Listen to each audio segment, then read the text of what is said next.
পুলিশের কার্যক্রম এটা অব্যাহত থাকে আর চলমানই থাকে। আমাদের মাননীয় কমিশনার মহোদয়, জিএমবি কমিশনার মহোদয়, ওনার হলো মানুষের দুর্ভোগ কয়, মানুষের দুর্ভোগ করে কোনো রাস্তাঘাট বন্ধ করবে, এটা কোনো দিন হবে না। আমাদের গাজীপুর মেট্রোপলিটন পুলিশের পক্ষ থেকে এই অভিযানগুলো আমরা চলমান রাখব।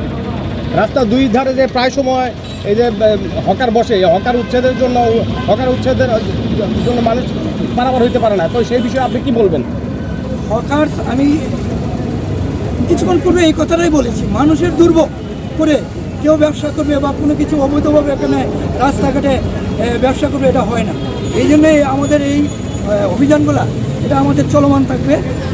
আর মাঝে মধ্যেই আমরা যৌথ বাহিনী নিয়ে বা অনেক বড় পরিসরে এই অভিযানগুলো কতজন আসামি ধরেছে আজকে? ভাই মূলত কি অভিযানটা হয়েছে এটা একটু ব্যাখ্যা দেন, অভিযানটা কিসের? আজকে আমাদের যে অভিযানটা হয়েছে এটা ওই যে মানুষের এই যে দোকানপাট অবৈধভাবে ভ্রাম্যমান দোকানগুলো বসে যায়, মানুষের গাড়ি ঘুড়ি চলতে পারবে না, গাড়ি ঘোড়া চলতে পারে না, এবং মানুষের যে দুর্ভোগগুলো হয় এই রোজার মধ্যে, এটার জন্যই আমাদের এই অভিযান, যাতে আর যারা অবৈধভাবে রাস্তায় যাতে না বসতে পারে। শুধু কি রোজা নিয়েই কি আপনাদের এই অভিযান নাকি সব সময়ের জন্য? সব সময়ের জন্য আমাদের অভিযান অব্যাহত। এই পর্যন্ত কতজন আসামি আপনারা? 15-16 জন আমরা এখানে গ্রেপ্তার করেছি।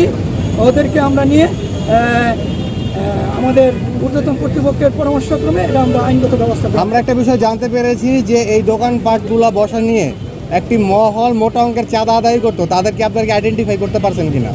এটা আমরা আইডেন্টিফাই করতে পারি নাই, এদেরকে ফাইন্ড আউট করে আমরা আইনের আওতায় নিয়ে আসবো।